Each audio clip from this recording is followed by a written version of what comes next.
Bienvenue à la capsule éducative sur les troubles mentaux. Cette capsule est un bref résumé de votre cours de psychopathologie, plus particulièrement sur les différents troubles mentaux qui pourront être abordés dans le cadre du cours Intervention préhospitalière comportementale. Commençons tout d'abord avec la schizophrénie et le trouble délirant. La schizophrénie est sans aucun doute le trouble psychologique le plus invalidant. En général, les perturbations des processus de la pensée, de la perception et de l'affect entraînent une détérioration grave du fonctionnement social et professionnel. Environ 1% de la population risque de souffrir de schizophrénie au cours de sa vie. L'âge moyen d'apparition de la maladie se situe entre 18 et 25 ans chez les hommes et entre 25 et 35 ans chez les femmes. Il existe plusieurs types de schizophrénie. Commençons par celle qui est la désorganisée. Alors, elle est caractérisée par un comportement qui est régressif et primitif. L'affect est plat ou inapproprié. Les grimaces et le maniérisme sont fréquents. La perte de contact avec la réalité et la communication est désorganisée et incohérente.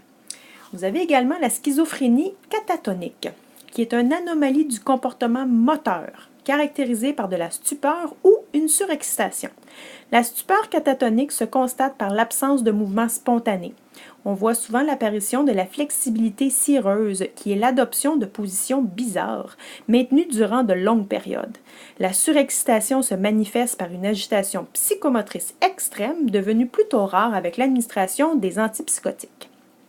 La schizophrénie paranoïde, apparition d'idées délirantes de persécution ou de grandeur, accompagnées d'hallucinations auditives associées à un seul thème. Souvent, les patients sont très tendus sur leur garde, hostiles, agressifs et entêtés. C'est cette schizophrénie-là qui est la plus fréquente. La schizophrénie indifférenciée, présence de comportements psychotiques qui ne permettent pas de préciser quel type de schizophrénie il s'agit. La schizophrénie résiduelle doit avoir vécu au moins un épisode de schizophrénie, présente une forme chronique de la maladie, correspond au stade qui suit la phase aiguë, donc il peut y avoir des idées délirantes, des hallucinations ou de l'incohérence, et les symptômes négatifs dominent.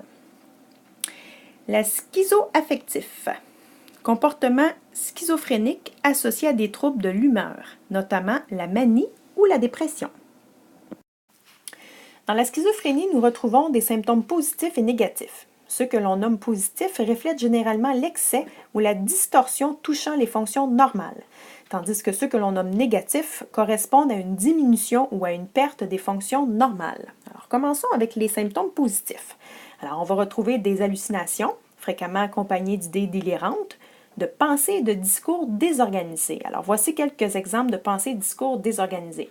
Vous pouvez avoir des associations incohérentes d'idées, des calembours, des salades de mots. En fait, ça se trouve être un trouble d'association où il y a une déclaration de séries de mots sans suite, habituellement toujours les mêmes et souvent grossiers. Vous pouvez avoir également du néologisme. Alors, néologisme, ce sont des mots inventés par une personne psychotique qui n'a de sens que pour elle-même. L'écholalie. Alors, l'écholalie, ce n'est que tout simplement que de répéter des mots. L'échopraxie, qui est de répéter constamment le même mouvement. Vous avez également des pensées tangentielles. Alors, une pensée tangentielle, c'est un trouble du cours de la pensée qui se manifeste par l'incapacité d'en arriver à l'essentiel, d'aller au bout de sa pensée, aborde de nombreux sujets sans rapport pour finir par perdre de vue le sujet principal. Vous avez également des pensées circonstanciées, trouble du cours de la pensée qui se manifeste par une forme de discours où la communication est retardée par la surabondance de détails inutiles et fastidieux. Vous pouvez également avoir du mutisme. Finalement, vous avez également des comportements désorganisés. Et dans ces comportements désorganisés-là, on va souvent retrouver l'apparence négligée, des comportements sexuels qui sont inadéquats, des comportements agités et la fameuse flexibilité cireuse peut être de mise aussi. Dans les symptômes négatifs, on va voir une indifférence affective et ça va se manifester souvent par un faciès qui est figé, inexpressif, insuffisance de contact visuel, une insuffisance du langage corporel, l'affect est inadéquat et on va également retrouver des expressions émotives qui sont diminuées. Vous avez également l'alogie qui est une pauvreté du discours. Alors souvent, elle va se manifester par des réponses qui vont être brèves et vides à vos questions. La fluidité est réduite, ainsi que le contenu est réduit de la parole. Vous avez également l'avolition et l'apathie, qui sont une incapacité d'accomplir des activités dirigées vers un but précis, l'intérêt faible ou absent à l'égard du travail ou des activités sociales, et une insuffisance des soins personnels et de l'hygiène. Vous avez également l'anédonie, qui est l'absence de plaisir dans les activités sociales, accompagnée d'une diminution de l'intimité et de l'intérêt pour la sexualité. Et finalement, malheureusement, ces personnes-là se retrouvent avec un isolement social. Les idées délirantes sont des convictions personnelles fausses qui ne correspondent pas à la réalité du patient. Alors, la personne continue à être convaincue de la pertinence de ces idées délirantes, même devant des preuves évidentes de leur caractère faux et irrationnel. Les idées délirantes varient selon leur contenu. Alors, vous pouvez avoir des idées de persécution. Alors, la personne se sent menacée et a l'impression que les autres lui veulent du mal ou le persécutent. Vous avez des idées de grandeur. Alors, la personne exagère son importance, ses connaissances ou son identité. Vous avez des idées de référence. Elle croit que tous les événements de l'environnement se rapportent à elle. Vous avez celles qui ont des idées de contrôle ou d'influence, qui sont convaincues que certains objets ou certaines personnes régissent leur comportement, donc elles n'ont plus le contrôle sur elles-mêmes. Vous avez celles qui ont des idées somatiques, alors ce sont des idées délirantes sur le fonctionnement de son corps. Et vous avez des idées nihilistes, qui sont des idées fausses sur lui-même, sur une partie de leur corps, ou sur les autres, ou sur le monde en niant leur existence. Les hallucinations sont des perceptions sensorielles fausses, sans association avec des stimuli externes réels. Alors, celle qui est la plus fréquente, ce sont les hallucinations auditives, donc les gens entendent des voix, des bruits ou de la musique. Les hallucinations où le patient reçoit des ordres peuvent provoquer des dangers pour lui-même ou pour autrui. Vous avez des hallucinations visuelles, donc la personne voit des images formées, telles qu'une personne, ou non formées, comme des éclairs de lumière. Les hallucinations tactiles sont de fausses perceptions d'un toucher associé à un élément sur ou sous la peau. Les hallucinations gustatives, c'est une fausse perception d'un goût, le plus souvent correspondant malheureusement à une saveur désagréable. L'hallucination olfactive, qui est une fausse perception d'une odeur, et finalement, l'hallucination kinesthésique, qui est une impression que les muscles se contractent ou que les membres bougent alors que le corps est immobile. Une autre forme de psychose est le trouble délirant. Ce trouble se distingue par la présence d'une ou plusieurs idées délirantes non bizarres, c'est-à-dire concernant des situations susceptibles de survenir dans la vie réelle, qui persistent pendant au moins un mois. Alors, vous avez pour commencer le type érotomaniaque, qui est que le patient croit qu'une personne, généralement de statut supérieur, est amoureuse de lui. Vous avez le type mégalomaniaque, qui sont des idées irrationnelles exagérées sur sa valeur, son talent, ses connaissances, son identité ou même son pouvoir. Dans certains cas, croit avoir une relation spéciale avec une célébrité ou même une divinité. Vous avez également le type jaloux, croit que son partenaire sexuel est infidèle. Le type persécuté, alors le patient estime faire l'objet de mauvais traitements, se manifeste par la croyance que l'on complote constamment contre lui, qu'on l'espionne, qu'on l'empoisonne ou qu'on le suit. Les types somatiques croient qu'ils souffrent d'un défaut physique ou d'une maladie. Attention de ne pas sauter trop vite aux conclusions. Vous n'avez pas la formation pour émettre un diagnostic en présence d'idées délirantes ou d'hallucinations qui n'ont jamais été reliées à un diagnostic psychiatrique. Restez vigilant sur les causes physiques probables. Certaines affections médicales telles que neurologiques, endocriniennes, métaboliques, auto-immunes ou intoxication peuvent causer ce genre de symptômes. Comment traite-t-on la schizophrénie et les troubles délirants? Par l'administration d'antipsychotiques, autrefois appelés neuroleptiques. Il existe 2 générations d'antipsychotiques. La première génération, les plus populaires sont l'aldol, le Losapach, le Largactil et le Nosinane. Dans les antipsychotiques de 2e génération, vous allez rencontrer fréquemment le Risperdal, le Seroquel, le Zyprexa et le Clozaril. Malheureusement, ces médicaments provoquent énormément d'effets secondaires. Par exemple, les antipsychotiques de deuxième génération entraînent souvent de la somnolence ou de l'insomnie, des effets extrapyramidaux, de l'hypotension orthostatique, de la tachycardie et un gain de poids. Avec le gain de poids, faites très attention, il y a apparition fréquemment du diabète type 2. Les antipsychotiques de première génération provoquent surtout les effets extrapyramidaux, qui sont les pires, dont le parkinsonisme, qui est une rigidité musculaire accompagnée de tremblements et de bradykinésie. La bradykinésie, c'est des mouvements qui sont lents, souvent traités avec du kémadrin, qui est un antiparkinsonien. Alors, ce qu'il faut comprendre, c'est que ces patients-là qui sont sur les antipsychotiques de première génération vont également avoir des médicaments contre le Parkinson. C'est pas qu'ils ont le Parkinson, c'est que ces antipsychotiques-là donnent les mêmes effets secondaires que le Parkinson, qui sont traités par les mêmes médicaments. Vous avez également la dystonie, qui est des contractions musculaires involontaires du visage, de la tête et du cou. Dans des crises aiguës, vous pouvez observer la révulsion des yeux complets, le cou arqué complètement vers l'arrière, accompagné d'un trismus, que l'on va traiter en urgence avec du diazépam intraveineux lent. Les dyskinésies, qui sont des mouvements involontaires répétitifs, surtout des lèvres, de la langue, de la mâchoire, du cou et des membres supérieurs. S'observe chez les patients qui tirent la langue sans arrêt, qui bougent la mâchoire de droite à gauche, tournent le cou de façon bizarre et malheureusement, c'est souvent irréversible. Et l'acathysie, qui est une impression vraiment désagréable de tension musculaire dans les membres inférieurs qui vont pousser les patients à avoir un besoin irrésistible de bouger, de marcher de long en large ou de piétiner. C'est traité par des bêta-bloquants, des anticholinergiques et des benzodiazépines. En psychiatrie, ce qu'il faut savoir à propos de la médication, c'est que l'on fonctionne encore par essai et erreur. Il y a encore beaucoup de traitements que l'on administre sans toutefois savoir leur mode de fonctionnement, ni sur quelle partie du corps ils agissent, mais on continue de les administrer parce qu'ils fonctionnent et donnent des résultats positifs. Vous vous demandez probablement pourquoi on continue à donner des antipsychotiques de première génération si c'est ceux-là qui offrent le plus d'effets secondaires.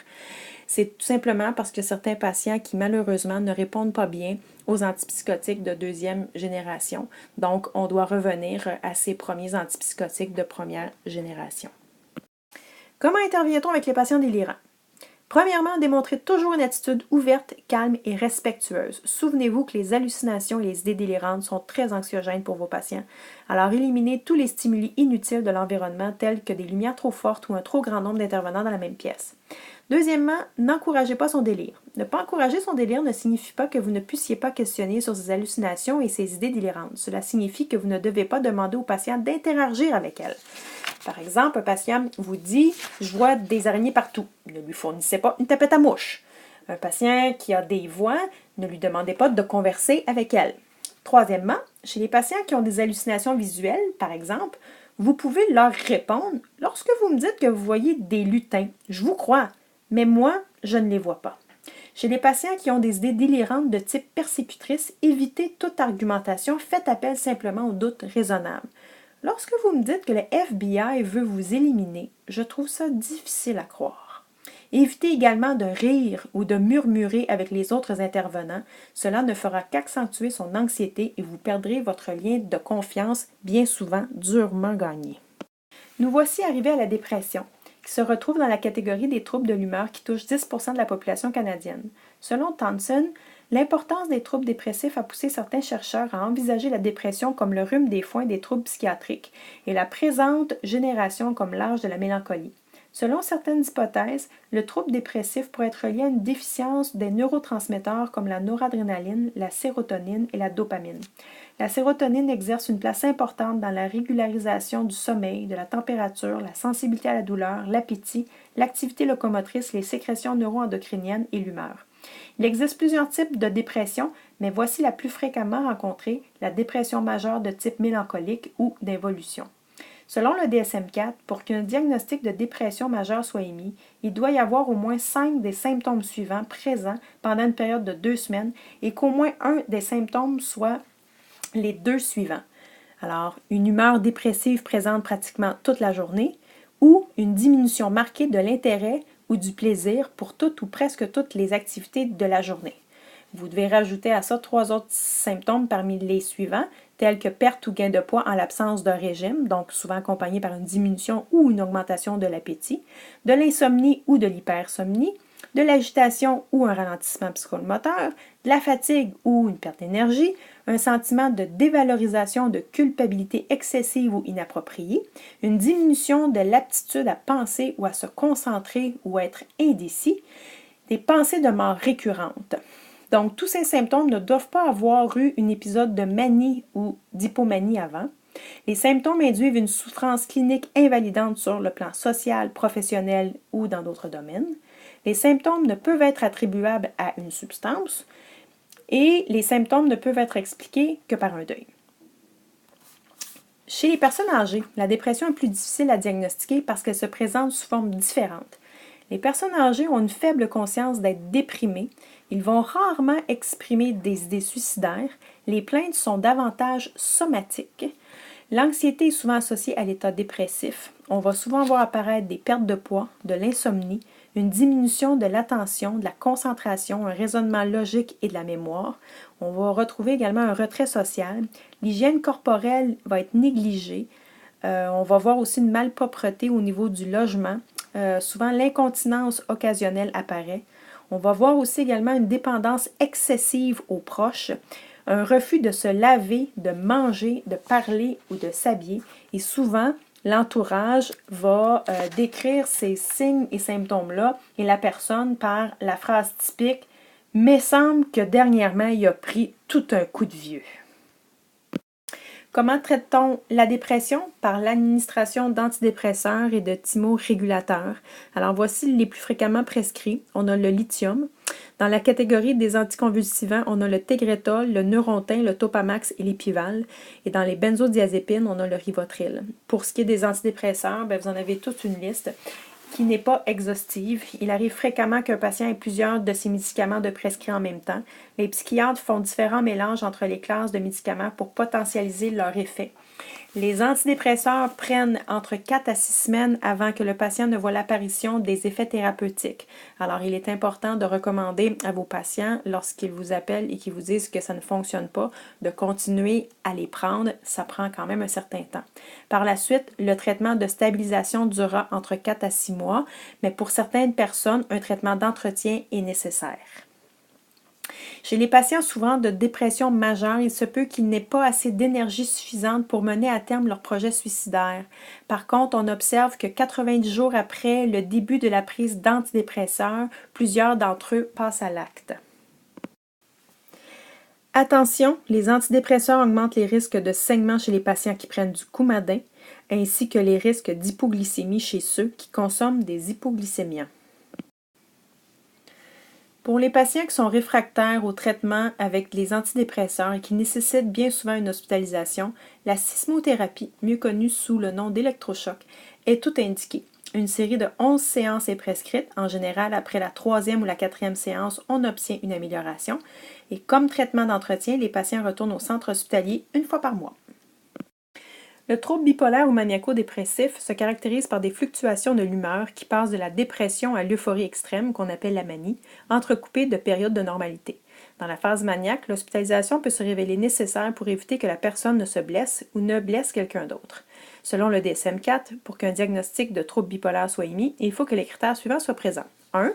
Une période nettement délimitée durant laquelle l'humeur est élevée, expansive ou irritable pendant au moins une semaine. 2. Au cours de cette période de perturbation, 3 des symptômes suivants doivent être présents, soit une augmentation de l'estime de soi ou des idées de grandeur, ou une réduction du besoin de sommeil pouvant aller jusqu'à seulement 3 heures, ou un désir de parler constamment, ou des fuites dans les idées ou sensations que les pensées défilent très rapidement, ou une augmentation de l'activité orientée vers un but ou une agitation psychomotrice, ou un engagement excessif dans des activités agréables mais à potentiel élevé de conséquences dommageables. 3. La perturbation est suffisamment sévère pour entraîner une altération du fonctionnement. Et finalement, 4. Les symptômes ne sont pas dus à des causes physiologiques ou induites par des substances. Comment traite-t-on les troubles bipolaires? Alors, le traitement de choix est le lithium. Attention, car la dose toxique est très près de la dose thérapeutique. Avec le lithium, on recommande aux patients de boire de 2 à 3 litres d'eau par jour, car l'élimination du lithium par les reins peut augmenter le besoin d'uriner. Les signes et symptômes d'une intoxication au lithium sont les suivantes: diarrhée, vomissement, faiblesse musculaire, arythmie, confusion, somnolence et céphalée ou soif. Alors, soyez très vigilants si vos patients démontrent ces signes et symptômes-là. Il pourrait s'agir d'une intoxication. De toutes les maladies psychiatriques, les troubles anxieux sont les plus répandus. Ils causent de grandes souffrances et des handicaps fonctionnels considérables. Au Canada, 12% de la population serait touchée par ces troubles qui se manifestent 2,5 fois plus chez les femmes que chez les hommes. De manière générale, on considère l'anxiété comme une réaction normale à un danger véritable ou une menace réelle qui met en péril l'intégrité physique ou psychologique d'un individu. L'anxiété normale se dissipe lorsque le danger ou la menace qui l'entraîne disparaît. Par contre, elle devient pathologique lorsqu'elle répond aux 4 critères suivants. 1. La réaction de l'individu est très disproportionnée par rapport à la gravité réelle de la menace. 2. La réaction persiste malgré la disparition de la menace. 3. Le fonctionnement intellectuel, social ou professionnel est altéré. Et finalement 4. L'individu souffre d'un problème psychophysiologique, exemple comme des dermatites ou des ulcères d'estomac.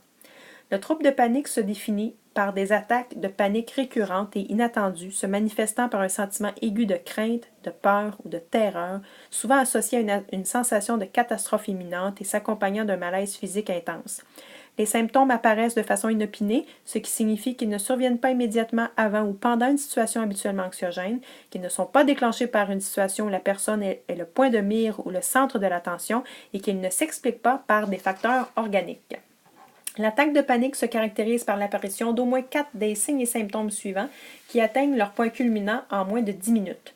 Donc, des palpitations cardiaques, de la diaphorèse, des tremblements, sensations de s'étouffer et d'étranglement, des douleurs ou des gênes thoraciques, nausées ou gênes abdominales, des sensations de vertige, d'instabilité, de tête vide ou d'impression d'évanouissement, une sensation d'irréalité ou une sensation de se détacher de soi, la peur de perdre le contrôle de soi, la peur de mourir, de la paresthésie, des frissons ou des bouffées de chaleur. Les attaques de panique durent généralement quelques minutes. La fréquence et l'intensité des crises varient d'un individu à l'autre. Elles peuvent être quotidiennes, hebdomadaires ou mensuelles, d'intensité légère, modérée à intense. Ce trouble se développe entre la fin de l'adolescence et le milieu de la trentaine. Il prend en moyenne entre 8 et 10 ans avant d'être diagnostiqué. Cela implique qu'il y aura entre 4 et 30 consultations de fait chez un médecin et des spécialistes avant d'affirmer que la personne souffre de ce trouble. Loin d'être folles, les personnes souffrant du trouble obsessionnel compulsif sont dotées très souvent d'une intelligence supérieure à la moyenne. Ce trouble pouvant apparaître dès l'enfance, mais majoritairement à l'adolescence et au début de l'âge adulte. Le DSM-4 décrit ce trouble comme étant des obsessions ou des compulsions récurrentes assez graves pour être invalidantes ou à l'origine de sentiments marqués de détresse ou encore pour entraîner une perte de temps considérable. Tout le monde présente de petits comportements obsessionnels compulsifs qui ont pour but de nous sécuriser. Cela se nomme la douce folie. On considère qu'une obsession légère entraîne une perte de temps de 1 heure par jour, une modérée de 1 à 3 heures par jour et l'obsession grave de 3 à 8 heures par jour. Et l'extrême, c'est presque tout le temps. 50% des gens qui en souffrent sont célibataires. Et ce trouble tend à être chronique. Mais qu'est-ce que l'obsession? Alors, l'obsession, c'est des pensées, des impulsions ou des représentations récurrentes et persistantes, un ressenti comme intrusif et mal à propos et qui entraîne une anxiété ou une détresse importante. Les plus courantes sont les obsessions récurrentes sur les risques de contamination, les doutes récurrents sur le besoin de faire les choses dans un autre particulier, les impulsions agressives et les représentations horribles. Qu'est-ce que la compulsion? Alors, la compulsion, c'est des comportements répétitifs ou actes mentaux, comme compter, prier, répéter des mots silencieusement auxquels le sujet s'adonne, non pas pour le plaisir ou se gratifier, mais pour prévenir ou réduire son anxiété et sa détresse qui découlent de son obsession. Elle peut accomplir ces rituels pour répondre à une obsession ou pour satisfaire le besoin irrépressible d'appliquer certaines règles de manière inflexible. Les plus fréquents consistent à laver, nettoyer, compter, vérifier, répéter des actions et mettre de l'ordre. Comment traite-t-on les troubles de panique? Alors, tous les troubles anxieux nécessitent un suivi thérapeutique, Mais pour aider à soulager les symptômes, voici certains médicaments qui sont utilisés. Alors, dans les anxiolytiques, il est fréquent de voir du Xanax, Ativan et Rivotril. Dans les antidépresseurs, on voit souvent de l'anafranil et du troprafranil ainsi que du Paxil. Et dans les antihypertenseurs, on voit souvent du Cataprex ainsi que de l'Inderal. La notion des troubles de la personnalité remonte aussi loin qu'au commencement de la médecine avec Hippocrate au 4e siècle avant Jésus-Christ. Les spécialistes qui s'y intéressent finissent par comprendre alors qu'une personne peut adopter un comportement irrationnel, même lorsque sa capacité de réflexion reste intacte. Les psychiatres du 19e siècle ont été les premiers à utiliser le terme aliénation morale, que nous appelons aujourd'hui trouble de la personnalité.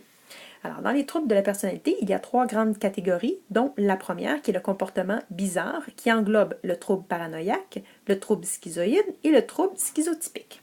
Alors, lorsqu'on parle d'une personnalité paranoïaque, on parle d'une personne qui adopte un mode général de méfiance et d'attitude soupçonneuse à l'égard d'autrui, dont les intentions sont interprétées toujours comme malveillantes.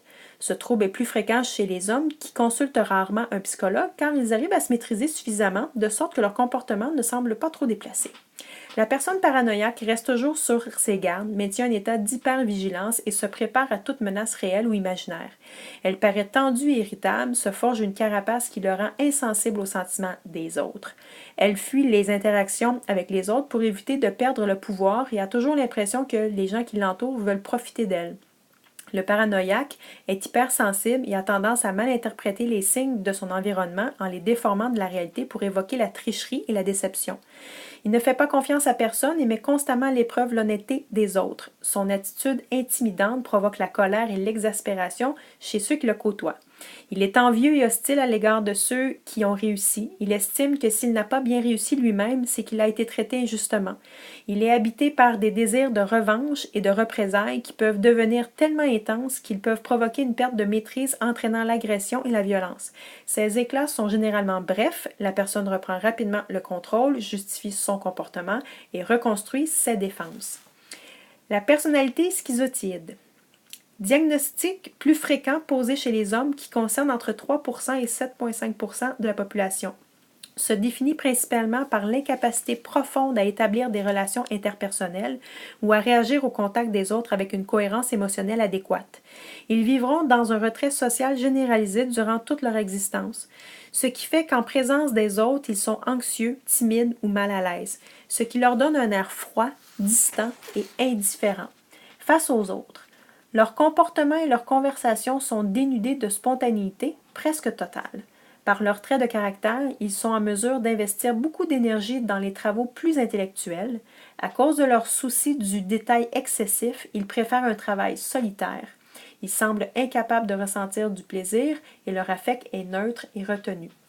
Pour ce qui est de la personnalité schizotypique, environ 3% de la population souffrirait de ce trouble, souvent vu comme une forme aggravée du trouble de la personnalité schizoïde. On les décrit comme des schizophrènes latents, dus à leur comportement étrange et excentrique, qui toutefois n'atteint pas le niveau de décompensation associé à la schizophrénie.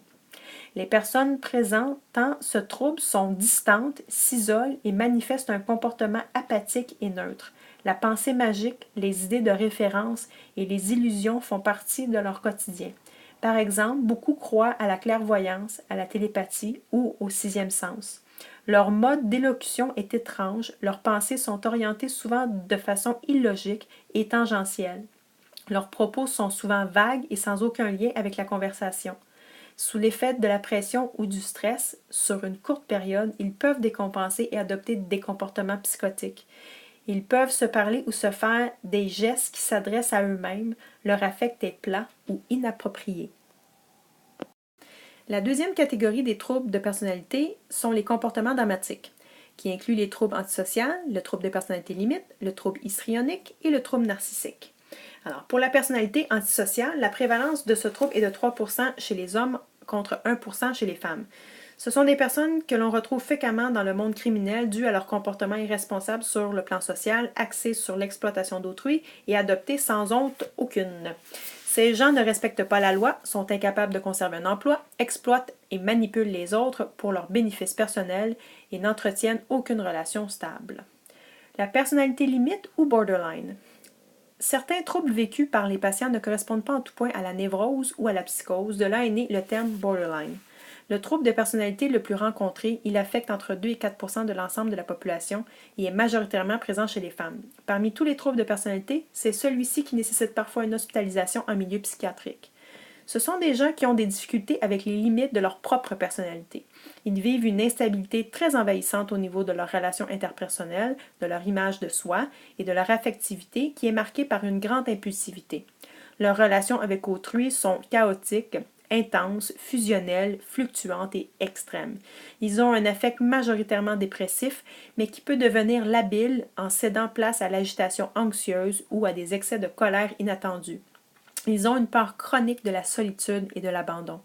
Les borderline présentent des comportements typiques à leurs conditions telles que le clivage, l'attachement excessif et éloigné, la manipulation, l'impulsivité et l'autodestruction. Le clivage est l'incapacité de l'individu de faire des nuances. Toute situation est bonne ou mauvaise, y compris les gens qui l'entourent, ce qui mène souvent la personne avec un état limite à tout faire pour montrer les gens de son entourage contre une personne qu'elle estime mauvaise et nous démontre ainsi ses talents de manipulateur habile. Lorsqu'elle aime, elle aime. Elle adopte des comportements de dépendance, d'impuissance et de régression face à l'être cher. Elle en vient à l'idéaliser et à en faire le centre de son univers. Elle cherche à être constamment en sa présence et d'être rassurée par elle. Par contre, elle met son amour régulièrement à l'épreuve.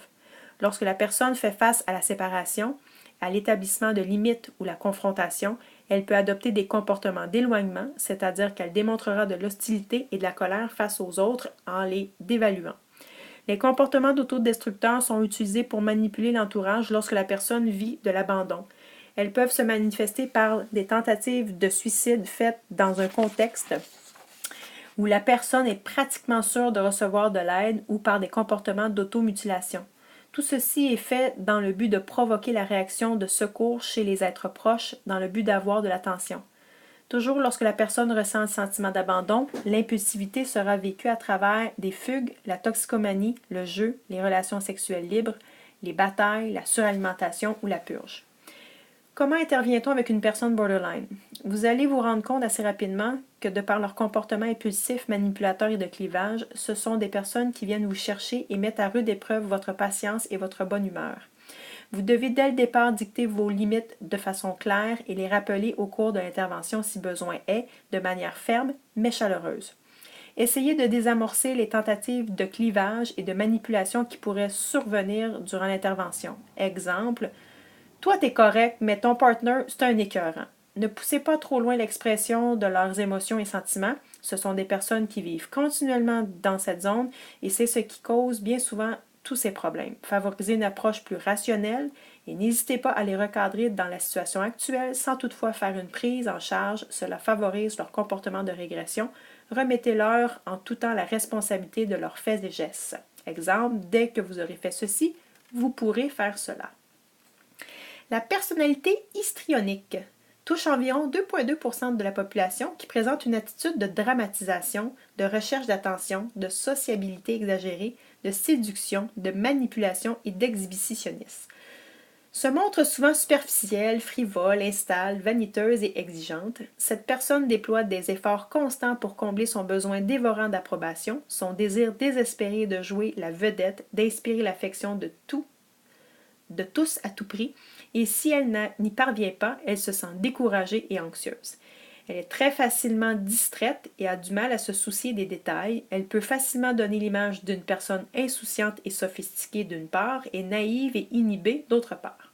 Elle est facilement impressionnable et se laisse influencer par autrui. Du fait qu'elle est très superficielle, elle a des difficultés à entretenir des relations stables et valorisantes, et les plaintes somatiques chez cette clientèle ne sont pas rares. Finalement, la personnalité narcissique, qui est un trouble qui se manifeste davantage chez la jante masculine, que l'on retrouve à moins de 1% dans la population.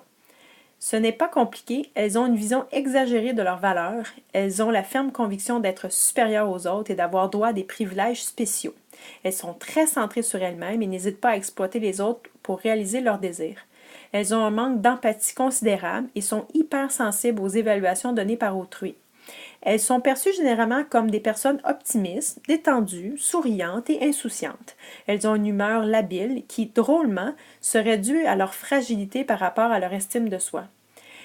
Quand elles ne réalisent pas leurs désirs, qu'elle ne reçoit pas le renforcement positif qu'elles attendent des autres ou quand ces derniers la critiquent, elles peuvent réagir par la rage, la honte, l'humiliation ou la tristesse. Elles ont tendance à se replier sur elles-mêmes et faire appel à la rationalisation pour maintenir leur conviction qu'elles sont des êtres parfaits avec un statut privilégié. Évidemment, les relations personnelles sont difficiles et possibles qu'avec des personnes obéissantes, soumises et pleines de sollicitude qui n'attendent rien en retour à part la force et l'assurance de la fidélité. La dernière catégorie des troubles de la personnalité, ce sont les comportements anxieux, qui comprennent le trouble évitant, le trouble dépendant, le trouble obsessionnel-compulsif et le trouble passif-agressif. Alors, la personnalité évitante, ce sont des personnes extrêmement sensibles au rejet des autres et deviennent par conséquent très solitaires. Loin d'être de nature sociale, la personne évitante désire la présence des autres, mais elle demeure convaincue qu'elle ne vivrait que souffrance et désillusion. Cependant, sa timidité extrême et la crainte du rejet créent des besoins particuliers de recevoir de fortes garanties d'acceptation sans aucune critique de la part de ses pairs, ce qui est impossible à obtenir. Donc, elle préfère s'isoler. La personne est gauche et mal à l'aise en public, elle s'exprime lentement et difficilement avec de fréquentes hésitations. Elles ont souvent l'impression désagréable de se faire critiquer, trahir et humilier par les autres. Ceux qui la côtoient plus intimement découvrent sa sensibilité excessive, sa susceptibilité et son caractère évasif et méfiant. Ce sont des êtres en proie à la dépression, à l'anxiété et à une colère dirigée contre elles-mêmes devant leur échec à tisser des liens. La personnalité dépendante frappe jusqu'à 2,5 % de la population, majoritairement des femmes. La personne dépendante a un besoin excessif et envahissant d'être prise en charge par une tierce personne, ce qui la conduit à se soumettre et à s'accrocher à l'autre par crainte de séparation. Par son énorme manque de confiance en elle, elle se sent démunie lorsqu'elle est seule. Elle n'hésite pas à faire passer les besoins des autres avant les siens, allant même parfois jusqu'à se laisser maltraiter par ces derniers, ou se rabaisser intentionnellement, faire un acte humiliant ou déplaisant pour obtenir l'acceptation de tous. Elle n'est pas à son aise dans les situations où elle doit s'affirmer ou dominer, et quand elle y est confrontée, elle devient anxieuse et se sous-estime. Passe souvent aux yeux de tous comme une personne très généreuse qui voit la vie en rose. Cependant, lorsqu'elle se retrouve seule, car sa souffrance est vécue en silence, le pessimisme, la tristesse et le découragement sont ses principales émotions qu'elle vit au quotidien. La personnalité obsessionnelle compulsive. La personne obsessionnelle compulsive est de nature très sérieuse et structurée. Elle est excessivement disciplinée et perfectionniste, ce qui la pousse à accepter des travaux qui demandent de la minutie, de la patience et de la précision et se préoccupe à outrance des règles et des détails. Elle est inflexible quant à l'application des règles et méthodes à suivre pour effectuer une tâche et pour elle, la spontanéité ne fait pas partie de ses traits de caractère. La productivité est davantage importante à ses yeux que les plaisirs personnels. Elle vit avec la crainte constante de commettre des erreurs et donc a du mal à prendre des décisions. Son comportement social est généralement poli et structuré, mais elle accorde une importance monstre au rang social. Elle se montre plein de prévenance et de sollicitude auprès de ses supérieurs, mais à l'égard de ses subordonnés, elle est autoritaire, accusatrice et indûment convaincue de son importance, ce qui lui vaut le surnom de parfait bureaucrate. Elle se voit comme une personne loyale, fiable, consciencieuse et responsable qui méprise les gens qu'elle juge frivoles et impulsifs. Son opinion sur les comportements émotifs est qu'ils sont puérils et irresponsables, ce qui nous fait observer chez elle une grande difficulté à exprimer ses propres émotions. Ce qui lui donne l'air d'être une personne très calme et maître d'elle-même, mais sous cette apparence de contrôle se cache une ambivalence, des conflits et de l'hostilité. Et finalement, la personnalité passive-agressive, c'est une personne passive-agressive qui tend à résister de manière passive et indirecte à l'autorité, aux exigences, aux obligations et aux responsabilités par divers comportements, notamment en entraînant, en reportant sans cesse et en faisant semblant d'avoir oublié. Elle n'exprime pas et ne reconnaît pas sa colère directement, elle préfère l'exprimer par des comportements résistants et passifs. Elle se plaint, est irritable, méprisante, critique, mécontente, désillusionnée et désabusée. Elle trouve à redire et discute toujours. Elle se sent constamment dupée et peu appréciée. Elle estime que la vie est injuste et ressent de l'envie et du ressentiment face à ceux qui ont la vie facile selon sa perception. Quand elle juge que quelqu'un lui a fait du tort, elle fait de grands efforts pour se venger, mais toujours de manière subtile et passive. Elle adopte souvent le rôle de martyr blessée, souffrante, incomprise, contrit, coupable, malade, épuisée par le travail. Cela lui vaut d'obtenir l'attention, la réassurance et la dépendance dont elle a tant besoin. Ceci conclut la capsule éducative sur les troubles mentaux. Alors, vous pourrez retrouver toute l'information diffusée dans cette capsule dans ces deux ouvrages ci-présents. N'oubliez pas de remplir le tableau résumé de tous les troubles mentaux et de l'apporter en classe afin de pouvoir réaliser l'exercice.